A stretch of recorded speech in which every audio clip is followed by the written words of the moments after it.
안녕하십니까? 인생의 깊이를 더하는 지혜의 샘, 그 말씀의 여정에 오신 여러분을 진심으로 환영합니다. 잠시 귀를 기울여 우리 영혼을 채우는 이야기에 집중하는 이 시간이 여러분의 삶에 하나님의 크신 은혜와 평강을 가져다 주기를 소망합니다.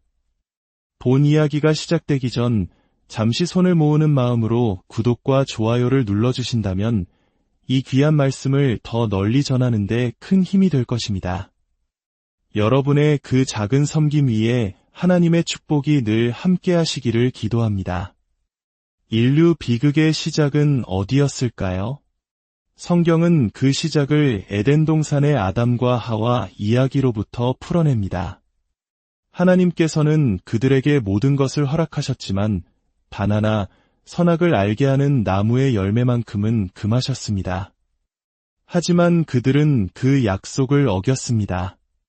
겉으로 보기에는 단순히 열매 하나를 먹은 행위처럼 보일 수 있지만 그 본질은 창조주이신 하나님의 말씀을 정면으로 어긴 불순종의 죄였습니다. 이 죄의 결과로 인류에게는 두 가지 거대한 비극이 찾아왔습니다.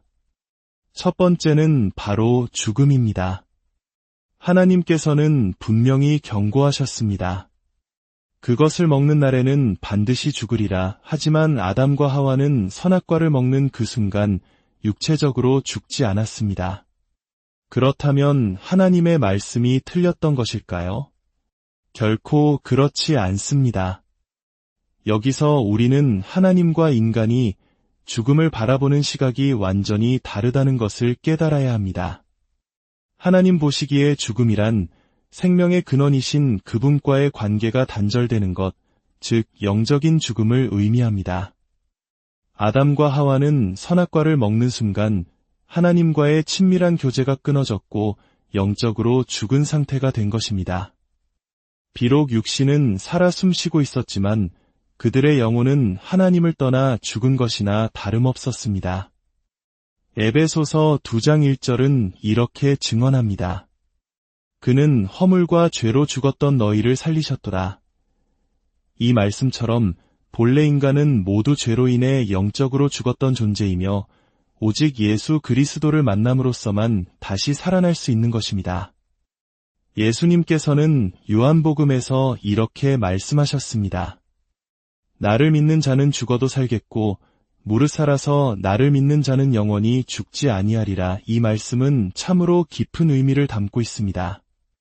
죽어도 산다는 것은 육신의 죽음 이후에 부활할 것을 의미하니 이해하기가 어렵지 않습니다. 하지만 살아서 믿는 자는 영원히 죽지 않는다는 말씀은 무엇일까요? 예수를 믿는 수많은 사람들이 지금도 육체적인 죽음을 맞이하고 있지 않습니까? 오래전 제가 오랫동안 함께 신앙생활을 했던 한 성도님의 장례를 집례하게 되었습니다. 그분은 참으로 신실한 믿음의 사람이었고 저는 그분이 분명 천국에 가셨음을 의심치 않았습니다. 하지만 막상관 속에 누워있는 그분의 모습을 보고 영원히 죽지 아니하리라는 이 말씀을 설교하려니 제 스스로가 혼란에 빠졌습니다. 주님, 예수님을 잘 믿던 이분은 왜 죽음을 맞이한 것입니까? 그 순간 주님께서는 제 마음에 깊은 감동을 주셨습니다. 내 눈에는 그가 죽은 자로 보이느냐? 그렇습니다. 우리의 눈에는 분명히 숨이 멎고 차갑게 식어버린 육신으로 보이지만 생명의 주관자이신 하나님의 눈에는 그는 결코 죽은 자가 아니었습니다. 그의 영혼은 이미 주님 품 안에서 영원한 생명을 누리고 있었던 것입니다. 진정으로 죽은 자란 죄 가운데 머물며 하나님과 단절된 사람을 의미합니다. 이처럼 죽음에 대한 하나님의 시각과 우리의 시각은 근본적으로 다릅니다. 아담의 범죄가 가져온 두 번째 비극은 저주였습니다. 하나님께서는 아담에게 땅이 너로 말미암아 저주를 받고 너는 평생에 수고하여야 그 소산을 먹으리라. 땅이 내게 가시덤불과 엉겅퀴를 낼 것이라고 말씀하셨습니다. 이 말씀 이후로 인간의 삶은 땀과 수고로 가득 차게 되었습니다. 제가 어릴 적 시골에 살 때 산의 지천으로 널린 과일나무들을 보며 의문을 가진 적이 있습니다. 저절로 자란 배나무에서는 어김없이 작고 떫은 돌배가 열렸고 저절로 난 사과나무에서는 시고 딱딱한 돌사과가 열렸습니다. 사람이 땀 흘려 가꾸고 돌보지 않으면 자연은 결코 먹을 만한 열매를 내어주지 않았습니다. 밭과 논에서는 끊임없이 잡초가 솟아나 하루만 돌보지 않아도 농사를 망치기 일쑤였습니다. 이 모든 것이 죄로 인해 저주 아래 놓인 세상의 현실을 보여주는 것입니다. 인생이 죄를 지으면 하늘이 닫히고 땅은 메마릅니다. 구약시대 북이스라엘이 바로 그러했습니다. 아합 왕과 그의 아내 이세벨이 온 나라를 바알 숭배로 물들이자 하나님의 진노로 3년이 넘도록 비가 내리지 않았습니다. 하늘은 노쇠처럼 굳었고 땅은 쩍쩍 갈라졌습니다. 경제는 파탄나고 민심은 흉흉해졌으며 이세벨은 하나님의 선지자들을 보이는 대로 잡아 죽이는 영적 암흑기가 도래했습니다. 하지만 칠흑 같은 어둠 속에서도 별은 빛나는 법입니다. 이 절망적인 시대에 하나님을 지극히 경외했던 한 사람, 바로 오바댜가 있었습니다. 그의 이름은 여호와를 경외하는 자라는 뜻을 가지고 있습니다. 그는 놀랍게도 악한 아합 왕의 궁궐을 관리하는 총책임자, 즉 왕의 최측근이었습니다. 그는 왕의 총애를 받는 높은 지위에 있었지만 세상의 권력에 취하지 않고 오직 하나님을 두려워하는 믿음을 지켰습니다. 그의 믿음은 행동으로 나타났습니다. 이세벨이 선지자들을 색출하여 학살할 때 오바댜는 자신의 목숨을 걸고 선지자 100명을 몰래 빼돌렸습니다.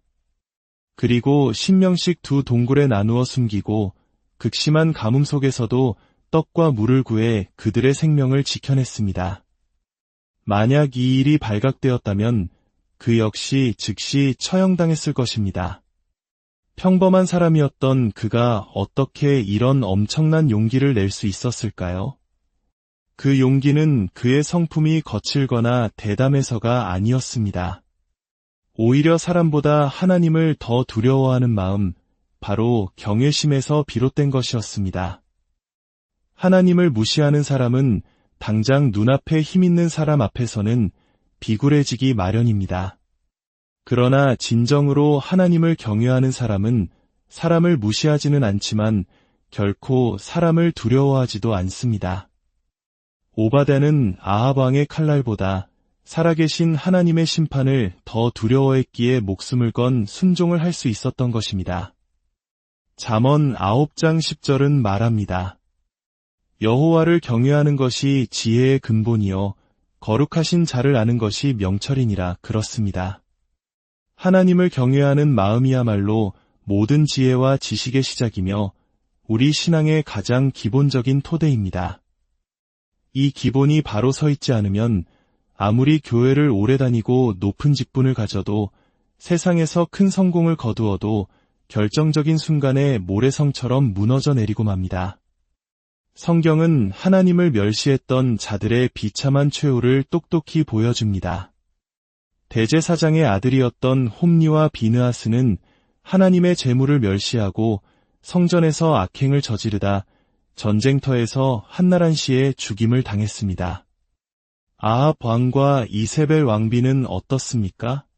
그들은 하나님의 선지자들을 죽이며 보란듯이 하나님을 무시했습니다. 선지자 엘리야는 그들에게 임할 하나님의 심판을 예언했습니다. 아합은 전쟁터에서 우연히 날아온 화살에 맞아 죽고 개들이 그의 피를 핥았으며 이세벨은 궁궐 창문에서 내던져져 그 시신을 개들이 뜯어먹는 비참한 최후를 맞이했습니다. 이 모든 일은 우연처럼 보이지만 실상은 하나님을 멸시한 자에게 반드시 임하는 공의로운 심판이었습니다. 오바댜는 이 모든 것을 알았습니다. 그는 얼마든지 세상과 타협하며 편안하고 부유한 삶을 살 수 있었습니다. 그러나 그는 하나님을 두려워했기에 그렇게 살 수 없었습니다. 그는 절망적인 상황 속에서도 이스라엘의 영적 미래를 위해 하나님의 사람들을 지켜내는 길을 선택했습니다. 극심한 가뭄 속에서 100명을 먹이고 삼엄한 감시 속에서 그들을 숨기는 것은 인간의 힘으로는 불가능한 기적이었습니다. 하지만 하나님을 경외하는 자의 순종 위에 하나님께서는 기적으로 함께하시며 그를 지키시고 도우셨습니다.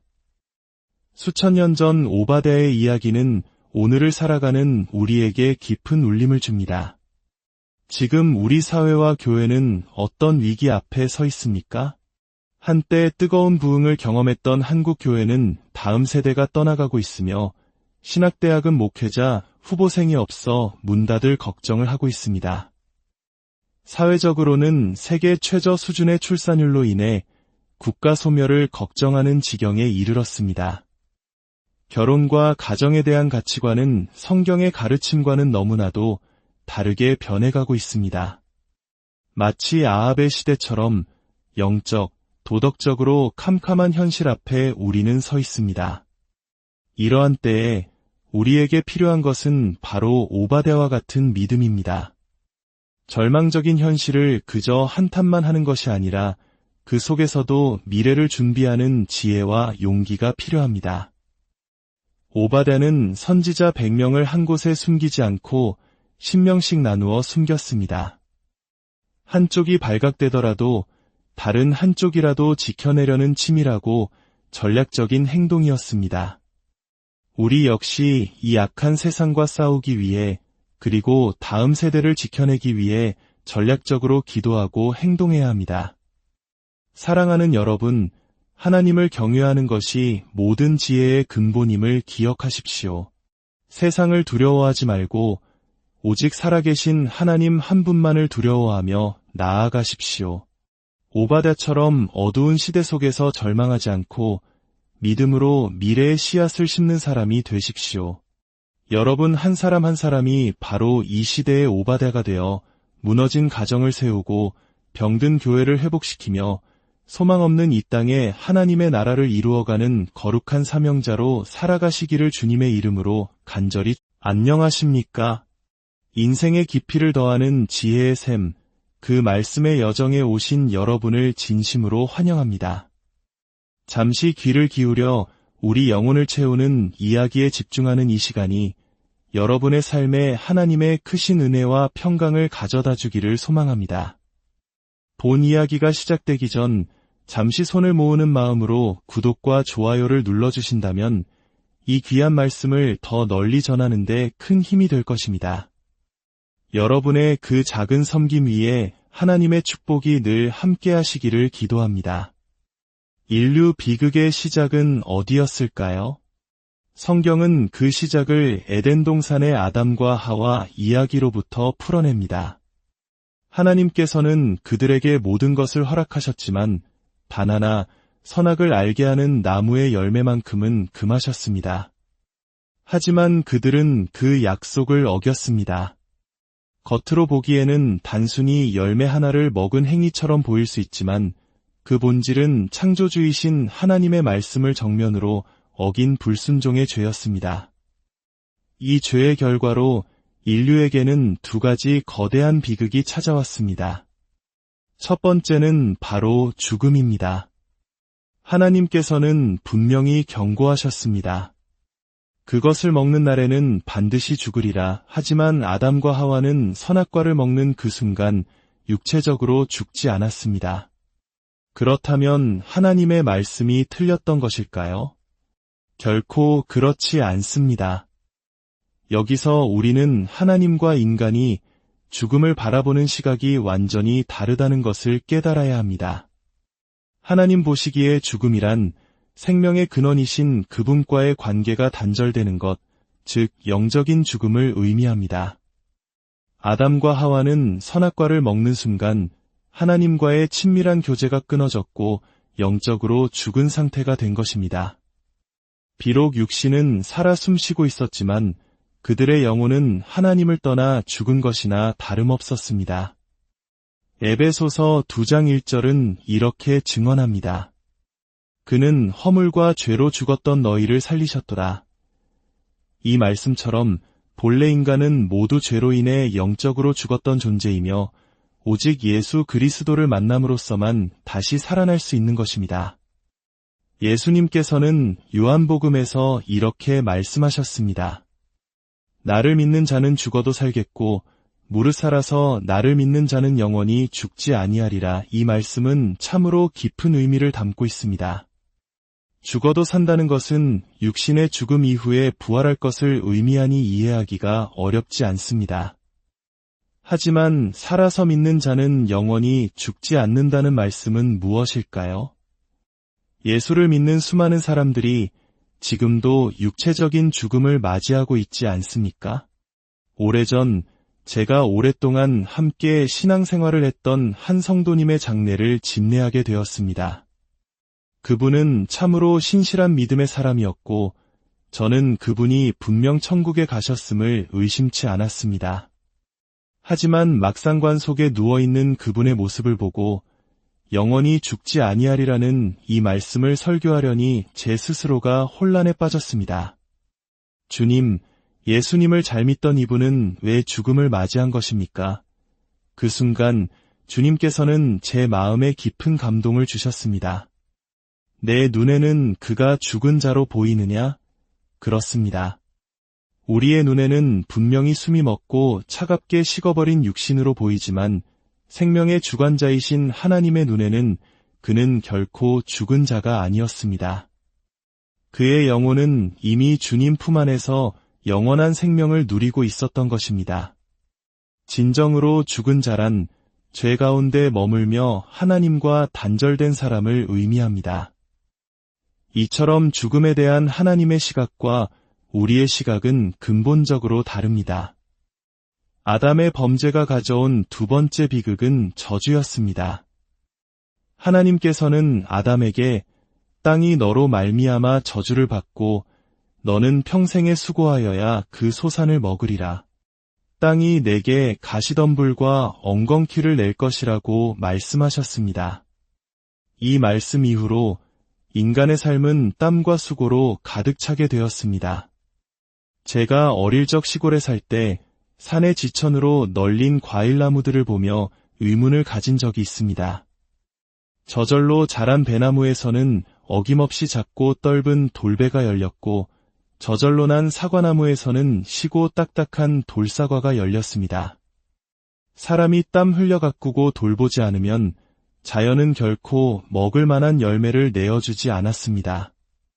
밭과 논에서는 끊임없이 잡초가 솟아나 하루만 돌보지 않아도 농사를 망치기 일쑤였습니다. 이 모든 것이 죄로 인해 저주 아래 놓인 세상의 현실을 보여주는 것입니다. 인생이 죄를 지으면 하늘이 닫히고 땅은 메마릅니다. 구약시대 북이스라엘이 바로 그러했습니다. 아합 왕과 그의 아내 이세벨이 온 나라를 바알 숭배로 물들이자 하나님의 진노로 3년이 넘도록 비가 내리지 않았습니다. 하늘은 노쇠처럼 굳었고 땅은 쩍쩍 갈라졌습니다.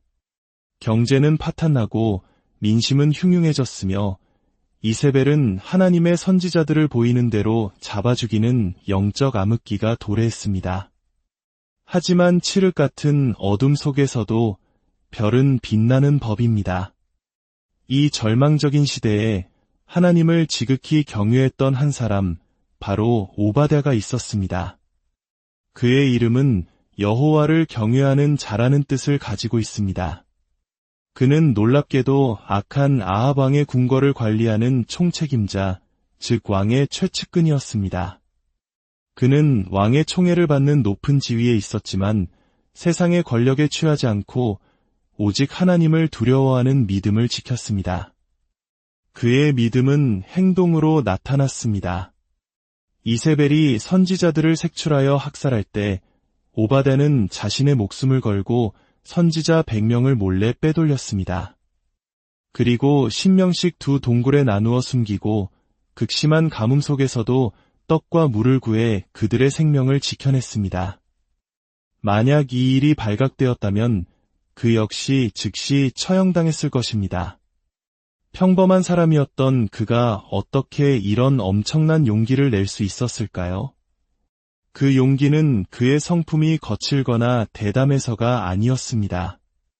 오히려 사람보다 하나님을 더 두려워하는 마음, 바로 경외심에서 비롯된 것이었습니다.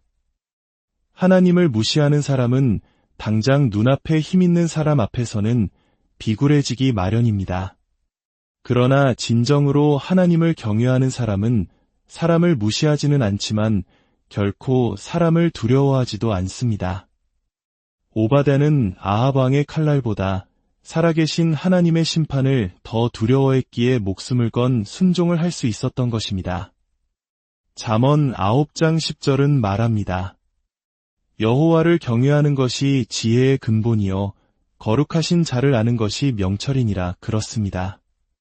하나님을 경외하는 마음이야말로 모든 지혜와 지식의 시작이며 우리 신앙의 가장 기본적인 토대입니다. 이 기본이 바로 서 있지 않으면 아무리 교회를 오래 다니고 높은 직분을 가져도 세상에서 큰 성공을 거두어도 결정적인 순간에 모래성처럼 무너져 내리고 맙니다. 성경은 하나님을 멸시했던 자들의 비참한 최후를 똑똑히 보여줍니다. 대제사장의 아들이었던 홈리와 비느하스는 하나님의 재물을 멸시하고 성전에서 악행을 저지르다 전쟁터에서 한나란 씨의 죽임을 당했습니다. 아합 왕과 이세벨 왕비는 어떻습니까? 그들은 하나님의 선지자들을 죽이며 보란듯이 하나님을 무시했습니다. 선지자 엘리야는 그들에게 임할 하나님의 심판을 예언했습니다. 아합은 전쟁터에서 우연히 날아온 화살에 맞아 죽고 개들이 그의 피를 핥았으며 이세벨은 궁궐 창문에서 내던져져 그 시신을 개들이 뜯어먹는 비참한 최후를 맞이했습니다. 이 모든 일은 우연처럼 보이지만 실상은 하나님을 멸시한 자에게 반드시 임하는 공의로운 심판이었습니다. 오바댜는 이 모든 것을 알았습니다. 그는 얼마든지 세상과 타협하며 편안하고 부유한 삶을 살 수 있었습니다. 그러나 그는 하나님을 두려워했기에 그렇게 살 수 없었습니다. 그는 절망적인 상황 속에서도 이스라엘의 영적 미래를 위해 하나님의 사람들을 지켜내는 길을 선택했습니다. 극심한 가뭄 속에서 100명을 먹이고 삼엄한 감시 속에서 그들을 숨기는 것은 인간의 힘으로는 불가능한 기적이었습니다. 하지만 하나님을 경외하는 자의 순종 위에 하나님께서는 기적으로 함께하시며 그를 지키시고 도우셨습니다. 수천 년 전 오바댜의 이야기는 오늘을 살아가는 우리에게 깊은 울림을 줍니다.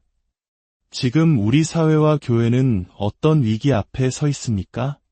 한때 뜨거운 부흥을 경험했던 한국 교회는 다음 세대가 떠나가고 있으며 신학대학은 목회자, 후보생이 없어 문 닫을 걱정을 하고 있습니다. 사회적으로는 세계 최저 수준의 출산율로 인해 국가 소멸을 걱정하는 지경에 이르렀습니다. 결혼과 가정에 대한 가치관은 성경의 가르침과는 너무나도 다르게 변해가고 있습니다.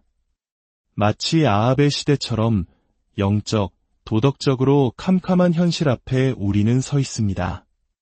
이러한 때에 우리에게 필요한 것은 바로 오바댜와 같은 믿음입니다. 절망적인 현실을 그저 한탄만 하는 것이 아니라 그 속에서도 미래를 준비하는 지혜와 용기가 필요합니다. 오바댜는 선지자 100명을 한 곳에 숨기지 않고 10명씩 나누어 숨겼습니다. 한쪽이 발각되더라도 다른 한쪽이라도 지켜내려는 치밀하고 전략적인 행동이었습니다. 우리 역시 이 악한 세상과 싸우기 위해 그리고 다음 세대를 지켜내기 위해 전략적으로 기도하고 행동해야 합니다. 사랑하는 여러분, 하나님을 경외하는 것이 모든 지혜의 근본임을 기억하십시오. 세상을 두려워하지 말고 오직 살아계신 하나님 한 분만을 두려워하며 나아가십시오. 오바댜처럼 어두운 시대 속에서 절망하지 않고 믿음으로 미래의 씨앗을 심는 사람이 되십시오. 여러분 한 사람 한 사람이 바로 이 시대의 오바댜가 되어 무너진 가정을 세우고 병든 교회를 회복시키며 소망 없는 이 땅에 하나님의 나라를 이루어가는 거룩한 사명자로 살아가시기를 주님의 이름으로 간절히 안녕하십니까? 인생의 깊이를 더하는 지혜의 샘, 그 말씀의 여정에 오신 여러분을 진심으로 환영합니다. 잠시 귀를 기울여 우리 영혼을 채우는 이야기에 집중하는 이 시간이 여러분의 삶에 하나님의 크신 은혜와 평강을 가져다 주기를 소망합니다. 본 이야기가 시작되기 전 잠시 손을 모으는 마음으로 구독과 좋아요를 눌러주신다면 이 귀한 말씀을 더 널리 전하는 데 큰 힘이 될 것입니다. 여러분의 그 작은 섬김 위에 하나님의 축복이 늘 함께 하시기를 기도합니다. 인류 비극의 시작은 어디였을까요? 성경은 그 시작을 에덴 동산의 아담과 하와 이야기로부터 풀어냅니다. 하나님께서는 그들에게 모든 것을 허락하셨지만 단 하나 선악을 알게 하는 나무의 열매만큼은 금하셨습니다. 하지만 그들은 그 약속을 어겼습니다. 겉으로 보기에는 단순히 열매 하나를 먹은 행위처럼 보일 수 있지만 그 본질은 창조주이신 하나님의 말씀을 정면으로 어긴 불순종의 죄였습니다. 이 죄의 결과로 인류에게는 두 가지 거대한 비극이 찾아왔습니다. 첫 번째는 바로 죽음입니다. 하나님께서는 분명히 경고하셨습니다. 그것을 먹는 날에는 반드시 죽으리라. 하지만 아담과 하와는 선악과를 먹는 그 순간 육체적으로 죽지 않았습니다. 그렇다면 하나님의 말씀이 틀렸던 것일까요? 결코 그렇지 않습니다. 여기서 우리는 하나님과 인간이 죽음을 바라보는 시각이 완전히 다르다는 것을 깨달아야 합니다. 하나님 보시기에 죽음이란 생명의 근원이신 그분과의 관계가 단절되는 것, 즉 영적인 죽음을 의미합니다. 아담과 하와는 선악과를 먹는 순간 하나님과의 친밀한 교제가 끊어졌고 영적으로 죽은 상태가 된 것입니다. 비록 육신은 살아 숨쉬고 있었지만 그들의 영혼은 하나님을 떠나 죽은 것이나 다름없었습니다. 에베소서 2장 1절은 이렇게 증언합니다. 그는 허물과 죄로 죽었던 너희를 살리셨도다. 이 말씀처럼 본래 인간은 모두 죄로 인해 영적으로 죽었던 존재이며 오직 예수 그리스도를 만남으로써만 다시 살아날 수 있는 것입니다. 예수님께서는 요한복음에서 이렇게 말씀하셨습니다. 나를 믿는 자는 죽어도 살겠고 무릇 살아서 나를 믿는 자는 영원히 죽지 아니하리라. 이 말씀은 참으로 깊은 의미를 담고 있습니다. 죽어도 산다는 것은 육신의 죽음 이후에 부활할 것을 의미하니 이해하기가 어렵지 않습니다. 하지만 살아서 믿는 자는 영원히 죽지 않는다는 말씀은 무엇일까요? 예수를 믿는 수많은 사람들이 지금도 육체적인 죽음을 맞이하고 있지 않습니까? 오래전 제가 오랫동안 함께 신앙생활을 했던 한 성도님의 장례를 집례하게 되었습니다. 그분은 참으로 신실한 믿음의 사람이었고 저는 그분이 분명 천국에 가셨음을 의심치 않았습니다. 하지만 막상관 속에 누워있는 그분의 모습을 보고 영원히 죽지 아니하리라는 이 말씀을 설교하려니 제 스스로가 혼란에 빠졌습니다. 주님, 예수님을 잘 믿던 이분은 왜 죽음을 맞이한 것입니까? 그 순간 주님께서는 제 마음에 깊은 감동을 주셨습니다. 내 눈에는 그가 죽은 자로 보이느냐? 그렇습니다. 우리의 눈에는 분명히 숨이 멎고 차갑게 식어버린 육신으로 보이지만 생명의 주관자이신 하나님의 눈에는 그는 결코 죽은 자가 아니었습니다. 그의 영혼은 이미 주님 품 안에서 영원한 생명을 누리고 있었던 것입니다. 진정으로 죽은 자란 죄 가운데 머물며 하나님과 단절된 사람을 의미합니다. 이처럼 죽음에 대한 하나님의 시각과 우리의 시각은 근본적으로 다릅니다. 아담의 범죄가 가져온 두 번째 비극은 저주였습니다. 하나님께서는 아담에게 땅이 너로 말미암아 저주를 받고 너는 평생에 수고하여야 그 소산을 먹으리라. 땅이 내게 가시덤불과 엉겅퀴를 낼 것이라고 말씀하셨습니다. 이 말씀 이후로 인간의 삶은 땀과 수고로 가득 차게 되었습니다. 제가 어릴 적 시골에 살 때 산의 지천으로 널린 과일나무들을 보며 의문을 가진 적이 있습니다.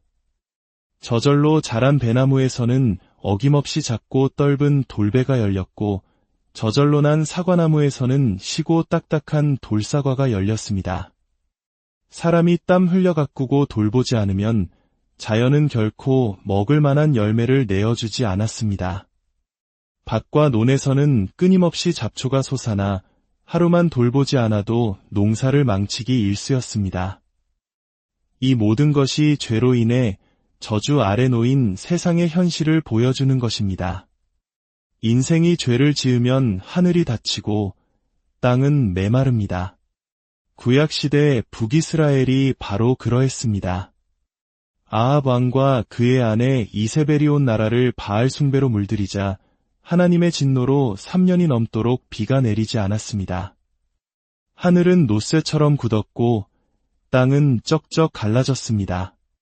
경제는 파탄나고 민심은 흉흉해졌으며 이세벨은 하나님의 선지자들을 보이는 대로 잡아 죽이는 영적 암흑기가 도래했습니다. 하지만 칠흑 같은 어둠 속에서도 별은 빛나는 법입니다. 이 절망적인 시대에 하나님을 지극히 경외했던 한 사람, 바로 오바댜가 있었습니다.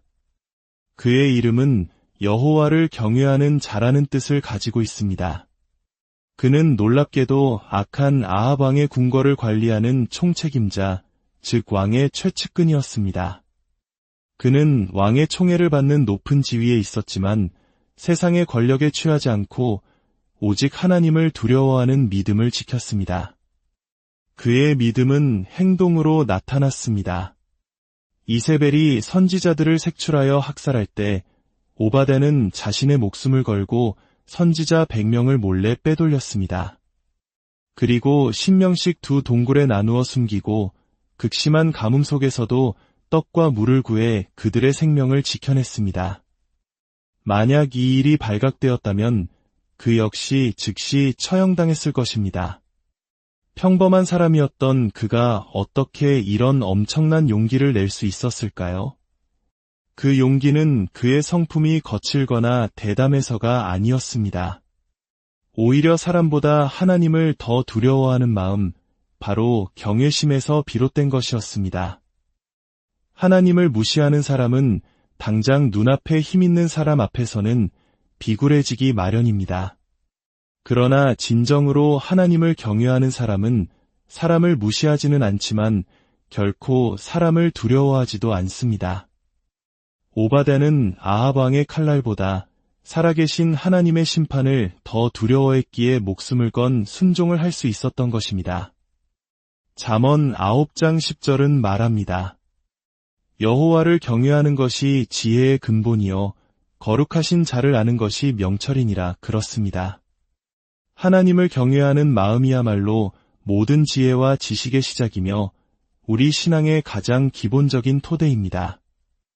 이 기본이 바로 서 있지 않으면 아무리 교회를 오래 다니고 높은 직분을 가져도 세상에서 큰 성공을 거두어도 결정적인 순간에 모래성처럼 무너져 내리고 맙니다. 성경은 하나님을 멸시했던 자들의 비참한 최후를 똑똑히 보여줍니다. 대제사장의 아들이었던 홈리와 비느하스는 하나님의 재물을 멸시하고 성전에서 악행을 저지르다 전쟁터에서 한나란 씨의 죽임을 당했습니다. 아합 왕과 이세벨 왕비는 어떻습니까? 그들은 하나님의 선지자들을 죽이며 보란듯이 하나님을 무시했습니다. 선지자 엘리야는 그들에게 임할 하나님의 심판을 예언했습니다. 아합은 전쟁터에서 우연히 날아온 화살에 맞아 죽고 개들이 그의 피를 핥았으며 이세벨은 궁궐 창문에서 내던져져 그 시신을 개들이 뜯어먹는 비참한 최후를 맞이했습니다. 이 모든 일은 우연처럼 보이지만 실상은 하나님을 멸시한 자에게 반드시 임하는 공의로운 심판이었습니다. 오바댜는 이 모든 것을 알았습니다. 그는 얼마든지 세상과 타협하며 편안하고 부유한 삶을 살 수 있었습니다. 그러나 그는 하나님을 두려워했기에 그렇게 살 수 없었습니다. 그는 절망적인 상황 속에서도 이스라엘의 영적 미래를 위해 하나님의 사람들을 지켜내는 길을 선택했습니다. 극심한 가뭄 속에서 100명을 먹이고 삼엄한 감시 속에서 그들을 숨기는 것은 인간의 힘으로는 불가능한 기적이었습니다. 하지만 하나님을 경외하는 자의 순종 위에 하나님께서는 기적으로 함께하시며 그를 지키시고 도우셨습니다. 수천 년 전 오바댜의 이야기는 오늘을 살아가는 우리에게 깊은 울림을 줍니다. 지금 우리 사회와 교회는 어떤 위기 앞에 서 있습니까? 한때 뜨거운 부흥을 경험했던 한국 교회는 다음 세대가 떠나가고 있으며 신학대학은 목회자, 후보생이 없어 문 닫을 걱정을 하고 있습니다. 사회적으로는 세계 최저 수준의 출산율로 인해 국가 소멸을 걱정하는 지경에 이르렀습니다. 결혼과 가정에 대한 가치관은 성경의 가르침과는 너무나도 다르게 변해가고 있습니다. 마치 아합의 시대처럼 영적, 도덕적으로 캄캄한 현실 앞에 우리는 서 있습니다. 이러한 때에 우리에게 필요한 것은 바로 오바댜와 같은 믿음입니다. 절망적인 현실을 그저 한탄만 하는 것이 아니라 그 속에서도 미래를 준비하는 지혜와 용기가 필요합니다. 오바댜는 선지자 100명을 한 곳에 숨기지 않고 10명씩 나누어 숨겼습니다. 한쪽이 발각되더라도 다른 한쪽이라도 지켜내려는 치밀하고 전략적인 행동이었습니다. 우리 역시 이 악한 세상과 싸우기 위해 그리고 다음 세대를 지켜내기 위해 전략적으로 기도하고 행동해야 합니다. 사랑하는 여러분, 하나님을 경외하는 것이 모든 지혜의 근본임을 기억하십시오. 세상을 두려워하지 말고 오직 살아계신 하나님 한 분만을 두려워하며 나아가십시오. 오바댜처럼 어두운 시대 속에서 절망하지 않고 믿음으로 미래의 씨앗을 심는 사람이 되십시오. 여러분 한 사람 한 사람이 바로 이 시대의 오바댜가 되어 무너진 가정을 세우고 병든 교회를 회복시키며 소망 없는 이 땅에 하나님의 나라를 이루어가는 거룩한 사명자로 살아가시기를 주님의 이름으로 간절히 안녕하십니까? 인생의 깊이를 더하는 지혜의 샘, 그 말씀의 여정에 오신 여러분을 진심으로 환영합니다. 잠시 귀를 기울여 우리 영혼을 채우는 이야기에 집중하는 이 시간이 여러분의 삶에 하나님의 크신 은혜와 평강을 가져다 주기를 소망합니다. 본 이야기가 시작되기 전 잠시 손을 모으는 마음으로 구독과 좋아요를 눌러주신다면 이 귀한 말씀을 더 널리 전하는 데 큰 힘이 될 것입니다. 여러분의 그 작은 섬김 위에 하나님의 축복이 늘 함께 하시기를 기도합니다. 인류 비극의 시작은 어디였을까요? 성경은 그 시작을 에덴 동산의 아담과 하와 이야기로부터 풀어냅니다. 하나님께서는 그들에게 모든 것을 허락하셨지만 단 하나 선악을 알게 하는 나무의 열매만큼은 금하셨습니다. 하지만 그들은 그 약속을 어겼습니다.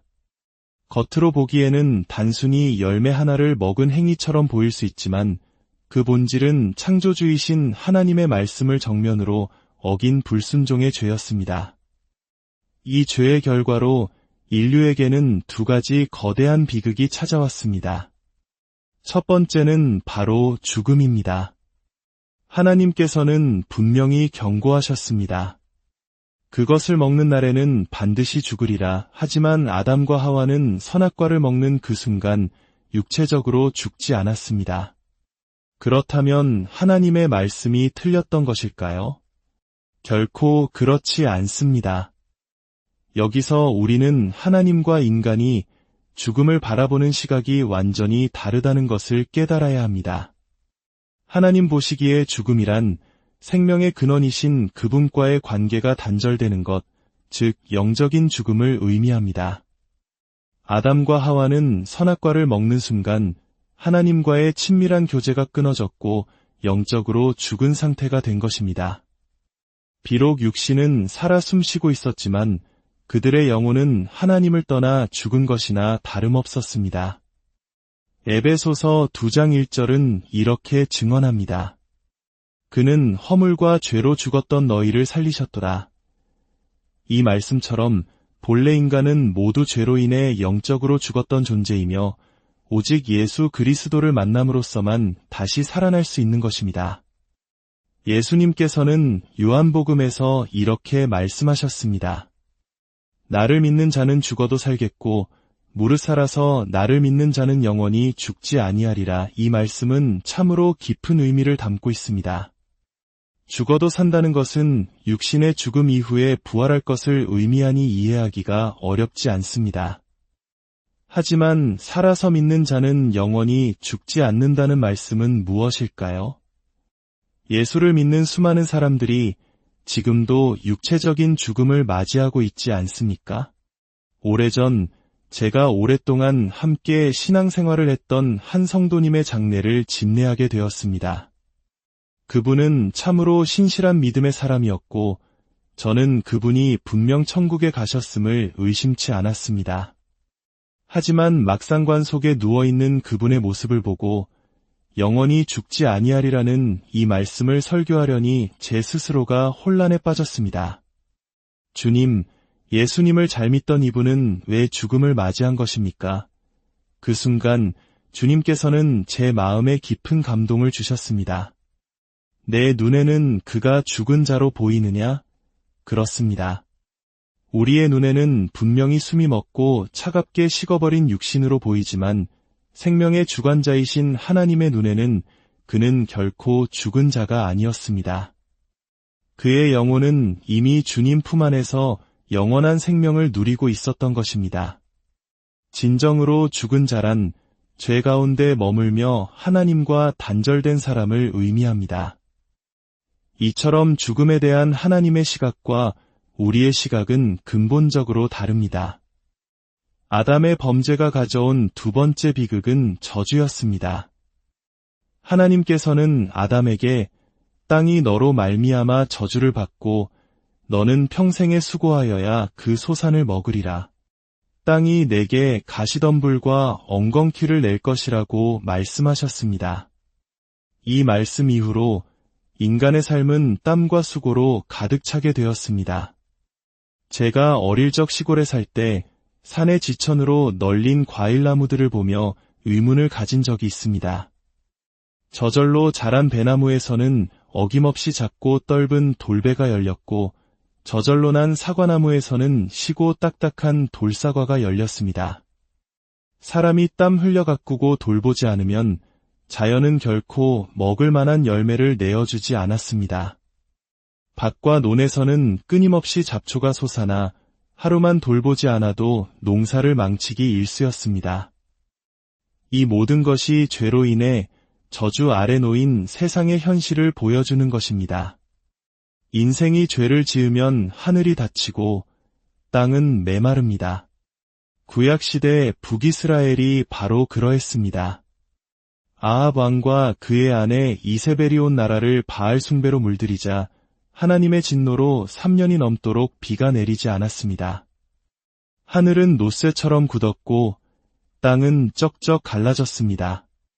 경제는 파탄나고 민심은 흉흉해졌으며 이세벨은 하나님의 선지자들을 보이는 대로 잡아 죽이는 영적 암흑기가 도래했습니다. 하지만 칠흑 같은 어둠 속에서도 별은 빛나는 법입니다. 이 절망적인 시대에 하나님을 지극히 경외했던 한 사람, 바로 오바댜가 있었습니다. 그의 이름은 여호와를 경외하는 자라는 뜻을 가지고 있습니다.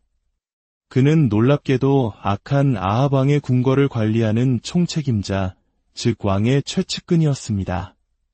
그는 왕의 총애를 받는 높은 지위에 있었지만 세상의 권력에 취하지 않고 오직 하나님을 두려워하는 믿음을 지켰습니다.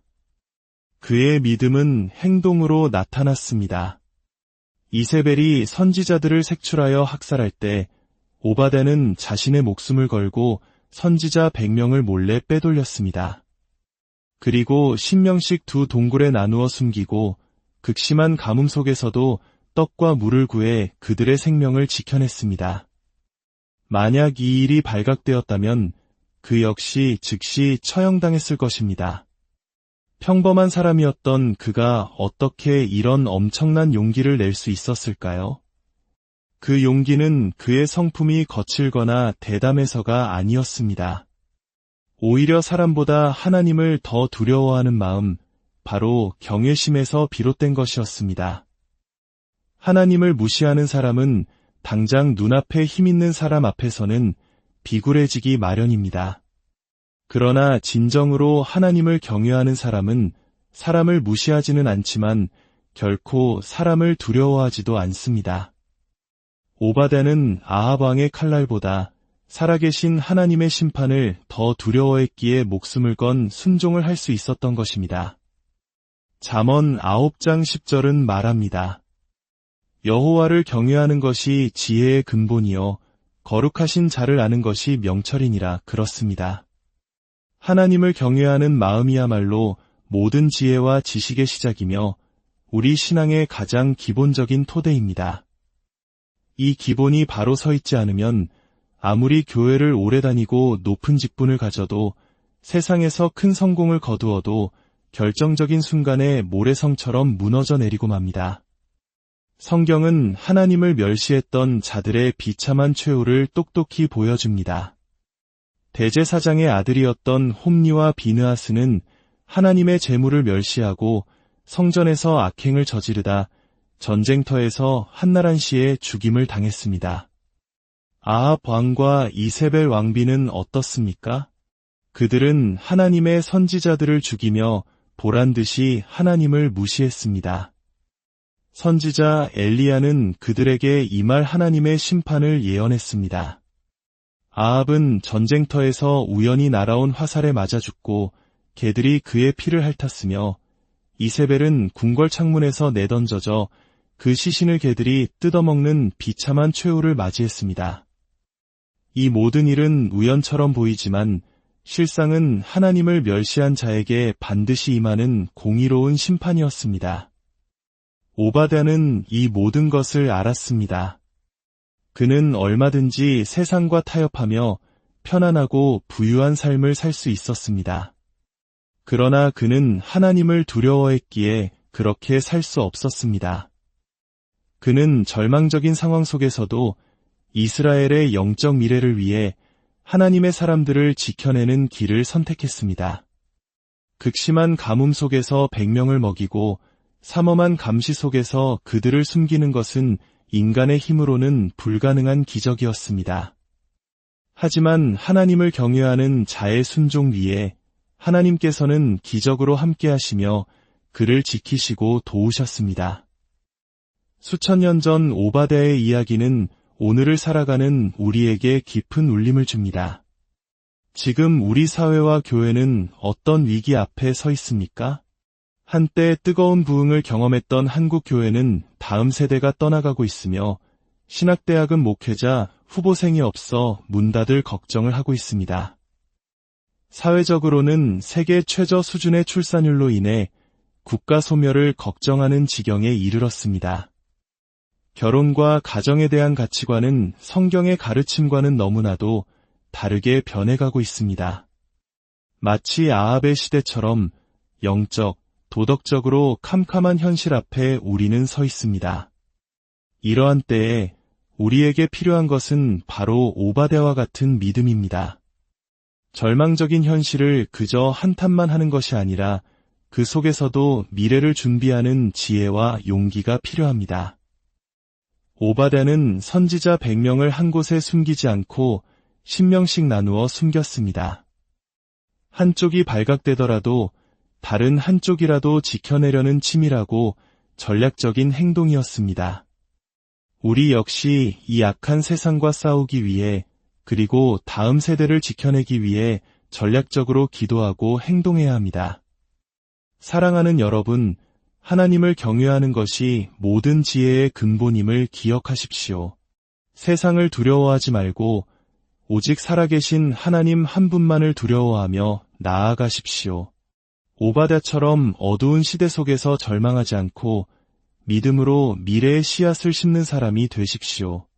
여러분 한 사람 한 사람이 바로 이 시대의 오바댜가 되어 무너진 가정을 세우고 병든 교회를 회복시키며 소망 없는 이 땅에 하나님의 나라를 이루어가는 거룩한 사명자로 살아가시기를 주님의 이름으로 간절히 안녕하십니까? 인생의 깊이를 더하는 지혜의 샘, 그 말씀의 여정에 오신 여러분을 진심으로 환영합니다. 잠시 귀를 기울여 우리 영혼을 채우는 이야기에 집중하는 이 시간이 여러분의 삶에 하나님의 크신 은혜와 평강을 가져다 주기를 소망합니다. 본 이야기가 시작되기 전 잠시 손을 모으는 마음으로 구독과 좋아요를 눌러주신다면 이 귀한 말씀을 더 널리 전하는 데 큰 힘이 될 것입니다. 여러분의 그 작은 섬김 위에 하나님의 축복이 늘 함께 하시기를 기도합니다. 인류 비극의 시작은 어디였을까요? 성경은 그 시작을 에덴 동산의 아담과 하와 이야기로부터 풀어냅니다. 하나님께서는 그들에게 모든 것을 허락하셨지만 단 하나 선악을 알게 하는 나무의 열매만큼은 금하셨습니다. 하지만 그들은 그 약속을 어겼습니다. 겉으로 보기에는 단순히 열매 하나를 먹은 행위처럼 보일 수 있지만 그 본질은 창조주이신 하나님의 말씀을 정면으로 어긴 불순종의 죄였습니다. 이 죄의 결과로 인류에게는 두 가지 거대한 비극이 찾아왔습니다. 첫 번째는 바로 죽음입니다. 하나님께서는 분명히 경고하셨습니다. 그것을 먹는 날에는 반드시 죽으리라. 하지만 아담과 하와는 선악과를 먹는 그 순간 육체적으로 죽지 않았습니다. 그렇다면 하나님의 말씀이 틀렸던 것일까요? 결코 그렇지 않습니다. 여기서 우리는 하나님과 인간이 죽음을 바라보는 시각이 완전히 다르다는 것을 깨달아야 합니다. 하나님 보시기에 죽음이란 생명의 근원이신 그분과의 관계가 단절되는 것, 즉 영적인 죽음을 의미합니다. 아담과 하와는 선악과를 먹는 순간 하나님과의 친밀한 교제가 끊어졌고 영적으로 죽은 상태가 된 것입니다. 비록 육신은 살아 숨쉬고 있었지만 그들의 영혼은 하나님을 떠나 죽은 것이나 다름없었습니다. 에베소서 2장 1절은 이렇게 증언합니다. 그는 허물과 죄로 죽었던 너희를 살리셨도다. 이 말씀처럼 본래 인간은 모두 죄로 인해 영적으로 죽었던 존재이며 오직 예수 그리스도를 만남으로써만 다시 살아날 수 있는 것입니다. 예수님께서는 요한복음에서 이렇게 말씀하셨습니다. 나를 믿는 자는 죽어도 살겠고 무릇 살아서 나를 믿는 자는 영원히 죽지 아니하리라. 이 말씀은 참으로 깊은 의미를 담고 있습니다.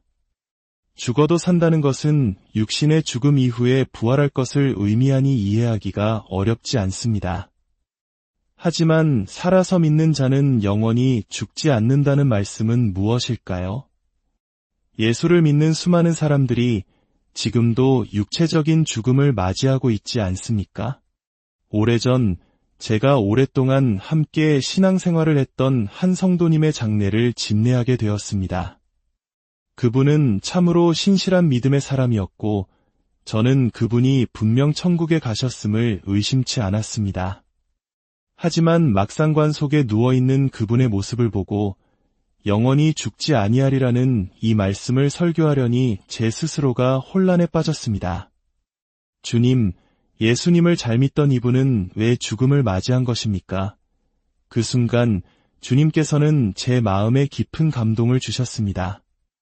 내 눈에는 그가 죽은 자로 보이느냐? 그렇습니다. 우리의 눈에는 분명히 숨이 멎고 차갑게 식어버린 육신으로 보이지만 생명의 주관자이신 하나님의 눈에는 그는 결코 죽은 자가 아니었습니다. 그의 영혼은 이미 주님 품 안에서 영원한 생명을 누리고 있었던 것입니다. 진정으로 죽은 자란 죄 가운데 머물며 하나님과 단절된 사람을 의미합니다. 이처럼 죽음에 대한 하나님의 시각과 우리의 시각은 근본적으로 다릅니다. 아담의 범죄가 가져온 두 번째 비극은 저주였습니다. 하나님께서는 아담에게 땅이 너로 말미암아 저주를 받고 너는 평생에 수고하여야 그 소산을 먹으리라. 땅이 내게 가시덤불과 엉겅퀴를 낼 것이라고 말씀하셨습니다. 이 말씀 이후로 인간의 삶은 땀과 수고로 가득 차게 되었습니다. 제가 어릴 적 시골에 살 때 산의 지천으로 널린 과일나무들을 보며 의문을 가진 적이 있습니다. 저절로 자란 배나무에서는 어김없이 작고 떫은 돌배가 열렸고 저절로 난 사과나무에서는 시고 딱딱한 돌사과가 열렸습니다. 사람이 땀 흘려 가꾸고 돌보지 않으면 자연은 결코 먹을 만한 열매를 내어주지 않았습니다. 밭과 논에서는 끊임없이 잡초가 솟아나 하루만 돌보지 않아도 농사를 망치기 일쑤였습니다. 이 모든 것이 죄로 인해 저주 아래 놓인 세상의 현실을 보여주는 것입니다. 인생이 죄를 지으면 하늘이 닫히고 땅은 메마릅니다. 구약시대 북이스라엘이 바로 그러했습니다. 아합 왕과 그의 아내 이세벨이 온 나라를 바알 숭배로 물들이자 하나님의 진노로 3년이 넘도록 비가 내리지 않았습니다. 하늘은 노쇠처럼 굳었고 땅은 쩍쩍 갈라졌습니다. 경제는 파탄나고 민심은 흉흉해졌으며 이세벨은 하나님의 선지자들을 보이는 대로 잡아 죽이는 영적 암흑기가 도래했습니다. 하지만 칠흑 같은 어둠 속에서도 별은 빛나는 법입니다. 이 절망적인 시대에 하나님을 지극히 경외했던 한 사람, 바로 오바댜가 있었습니다. 그의 이름은 여호와를 경외하는 자라는 뜻을 가지고 있습니다. 그는 놀랍게도 악한 아합 왕의 궁궐을 관리하는 총책임자, 즉 왕의 최측근이었습니다. 그는 왕의 총애를 받는 높은 지위에 있었지만 세상의 권력에 취하지 않고 오직 하나님을 두려워하는 믿음을 지켰습니다. 그의 믿음은 행동으로 나타났습니다. 이세벨이 선지자들을 색출하여 학살할 때 오바댜는 자신의 목숨을 걸고 선지자 100명을 몰래 빼돌렸습니다. 그리고 신명씩 2동굴에 나누어 숨기고 극심한 가뭄 속에서도 떡과 물을 구해 그들의 생명을 지켜냈습니다. 만약 이 일이 발각되었다면 그 역시 즉시 처형당했을 것입니다. 평범한 사람이었던 그가 어떻게 이런 엄청난 용기를 낼 수 있었을까요?